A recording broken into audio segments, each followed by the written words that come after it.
Hello and welcome to This Day with God, your daily devotion from Truth Sets Free. Cultivate tenderness in the home. August 18. And above all things, have fervent charity among yourselves, for charity shall cover the multitude of sins. 1 Peter 4:8. The young man who came to Jesus asked what he should do that he might inherit eternal life. Jesus told him to keep the commandments and enumerated several of the precepts of the law. The young man said, "All these things have I kept from my youth up. What lack I yet?" Matthew 19:20. The first 4 commandments enjoin upon man the duty of loving God supremely, and the last 6 present the requirement of loving our neighbors as ourselves. How many are truly, sincerely, and wholeheartedly doing this?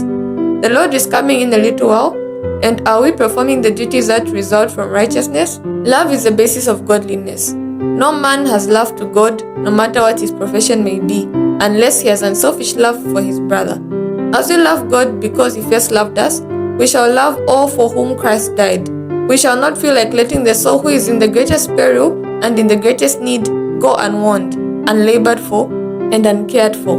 We shall not feel like holding the erring off and being critical and exacting, or letting them alone to plunge into further unhappiness and discouragement and to fall on Satan's battleground. For God will deal with us as he deals with our brethren or the younger members of the Lord's family. Cultivate tenderness of heart. Surround yourselves in your home life with the atmosphere of love. But the spirit that has largely pervaded the church is an offense to God.